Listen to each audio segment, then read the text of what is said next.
daba inicio la ronda de semifinales de la Liga MX. Un partido muy esperado por la afición, ya que se daba el primer duelo del Clásico Nacional. Las Chivas del Guadalajara recibían a las Águilas del América desde el Estadio Akron. Los primeros minutos, los equipos se disputaban la pelota sin generar peligro en las respectivas áreas. Esto fue así hasta que el Piojo Alvarado, al verse rodeado de adversarios, engatilló su primer disparo en la que Malagón solo se recostaba para la pose. El calor de la afición chiva se transmitía a sus jugadores, como lo mostraba Marín al pelear un balón entre dos jugadores y servir a Alvarado, quien tomó rumbo al área pero que era recibido con una zancadilla de Lichnowsky.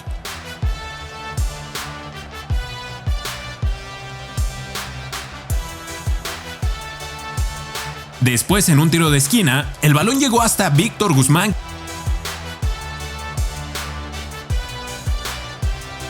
que volvía a meter el esférico al área, pero el Piojo no se alcanzaba a acomodar y tenía un contacto deficiente. Posteriormente, las Chivas recuperaban la pelota y en 3 toques encaminaron una jugada para que la pudiera finalizar Pavel Pérez, pero el futbolista la tiraba a un costado de la portería.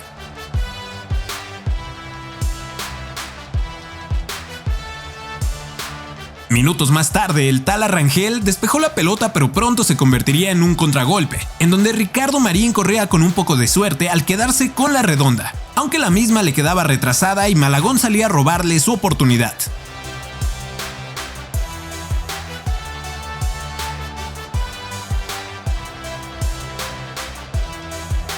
Las Chivas eran más en este momento, y cuando el Guti trasladaba el esférico, Henry Martin intentó colaborar con la presión pero con una fuerza desmedida, con lo cual terminaría tacleando al futbolista de camisa rojiblanca. El Guti se resentiría del hombro, y a pesar de acabar el primer tiempo en la cancha, saldría de cambio para la parte complementaria. De las pocas incursiones que tuvo el América hasta ese momento, se desprendía una jugada del Chicote que respetó el movimiento de Cendejas, pero que se ahogaba en la línea de fondo y la jugada no trascendía. Diego Valdés cobraba el tiro de esquina, el cual era rematado por Lichnowsky, quien ponía nerviosa a la afición del Guadalajara. El Chicote competía a velocidad contra Alan Mozo, que se recuperó y barría al exjugador Chiva, pero en la caída Calderón no se pudo apoyar adecuadamente y se llevó un fuerte golpe en la cabeza.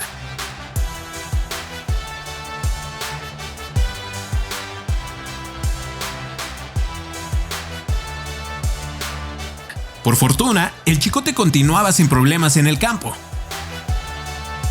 La presión del conjunto del Guadalajara provocó una mala salida de Malagón y accidentalmente se habilitaba Marín, que quedaba nuevamente contra el portero, y Malagón conseguía cubrir bien el ángulo que le permitiera acomodarse.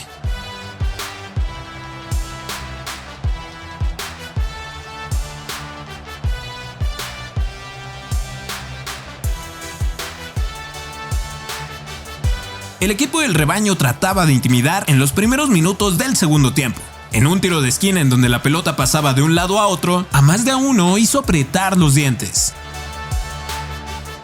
Tiempo después, el Piojo lograba voltearse con agilidad y mandar un centro a la olla, aunque este sería rechazado, pero el rebote lo tomaría el Pocho, quien no dudó y tiró hacia la posición del arquero.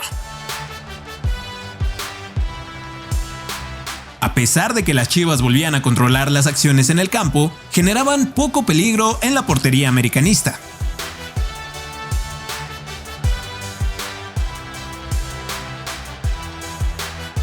Ante la poca incidencia de las Águilas, intentaron con pases largos buscando algún error de los locales. Pero el Guadalajara vivía un mejor momento, y en corto hacían una triangulación hasta la incorporación de Alan Mozo, que buscó un pase retrasado, pero Lichnowsky hizo una gran lectura para cortar la jugada.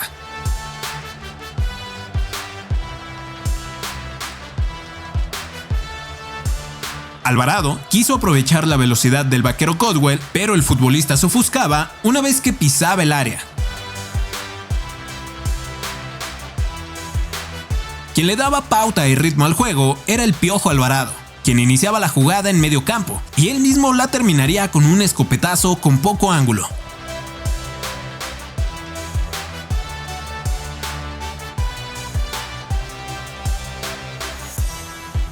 Al minuto 60, un balón rechazado por la saga de Chivas le daba una oportunidad a Fidalgo de encontrar a Diego Valdés, pero el jugador chileno fallaba una de las pocas opciones que se le habían presentado al América.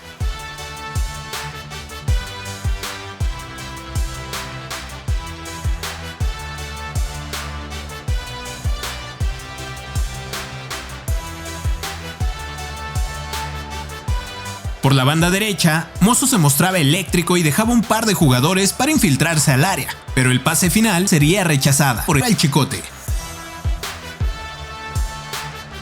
Las Águilas trataron de armar un contragolpe, pero al perder el factor sorpresa, Valdés no quiso perder su posibilidad de frente y se animó a tirar, pero sin que este disparo representara peligro. En un nuevo intento del rebaño, la jugada se tejía por el centro, pero al final sería rechazada.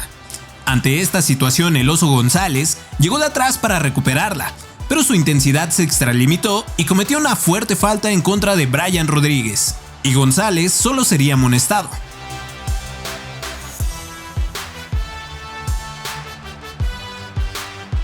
Aunque esa intensidad por poco y surtió efecto cuando Ricardo Marín se quedaba cerca de arrebatarle el esférico al defensor, aunque también sería la última jugada de Marín, que sería reemplazado por Javier Hernández.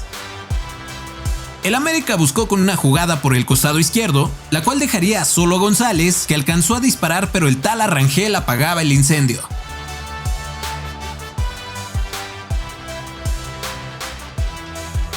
Lo que más rédito le otorgó a las Chivas en este encuentro fue la presión alta. Y en otro robo de esta forma, el Nene Beltrán puso un centro a Chicharito que intentó rematar de forma poco ortodoxa y se quedaba cerca de conectar el esférico. Las Águilas hicieron su último intento en tiempo de compensación buscando a Quiñones, que no pudo ser tan relevante en el campo, y que solo tuvo este cabezazo que Rangel pudo contener en sus manos. De esta manera acabó la primera parte del Clásico Nacional con un partido muy intenso pero sin goles que deja todo abierto para el juego en el Estadio Azteca. Viajábamos hasta el Gigante de Acero para presenciar las semifinales de ida entre la Máquina del Cruz Azul y los Rayados del Monterrey. La Máquina iba a aprovechar los momentos en los que les prestaban el balón y así ponía el primer aviso del partido con un disparo de Alexis Gutiérrez, que pretendía sorprender a Andrada. Los regios iban a responder con la experiencia de Canales, sin embargo, se encontraban un equipo bien cubierto atrás y que dejaba pocos espacios.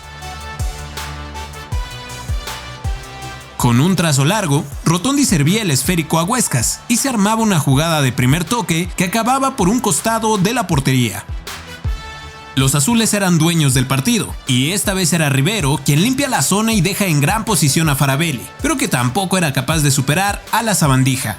Una nueva oportunidad para los locales llegaba gracias a una jugada individual de Luis Romo, que se escabulle hasta la cocina pero no puede convertir por el achique salvador de Kevin Mier.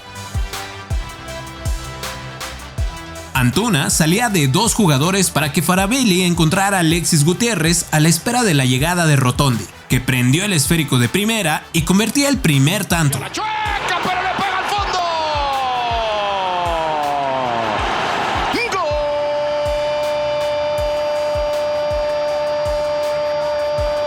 ¡Gol! Los Rayados no supieron responder en lo que quedaba del tiempo en el reloj. Pero para la segunda mitad, Brandon y Cortizo entraron a la cancha con la responsabilidad de revolucionar el juego. Los ajustes funcionaban y los engranes comenzaban a funcionar para los dirigidos por el Tan Ortiz. Es así que consiguen generar una jugada peligrosa en la que participa Brandon, pero en la que su disparo terminaba en la red exterior. La Máquina se volvía a conectar con un par de intentos, y el más peligroso sería un cabezazo de Gutiérrez en las narices de Andrada, que reaccionaba con una mano firme para desviar el esférico. El Tecatito, otro de los jugadores que ingresaba, avisaba por primera vez por derecha, y a continuación, Rivero cobraba un tiro libre que obligaba a recostar al arquero rayado. Tecatito y Estefan Medina se combinaban por el lado derecho y con la habilidad del ex Sevilla le consigue una opción de disparo a Canales, que se queda con las ganas por la intervención de Antuna. Momentos después vuelve a aparecer el Tecatito con un control espectacular y con el que se clava al área para dejarle la gloria a Brandon, pero este se la pierde al abanicar. Apestaba empate para la pandilla, pero los jugadores de Cruz Azul estuvieron a la altura del reto y conseguían interponerse al poderío ofensivo de sus rivales. Brandon Vázquez iba a tener un par de chances que pudieron haber cambiado la historia, y al minuto 90, Maxi Meza se alzaba para rematar picado a Mier, que respondía de manera excelsa al dormir el balón. El último aviso venía de Canales, pues su tiro libre que se envenenaba acababa pegando en el palo, para el despeje con urgencia de Salcedo. Así terminaba un partido con emociones hasta el final del último minuto, donde la máquina salió con vida y con resultado importante para la vuelta en la capital.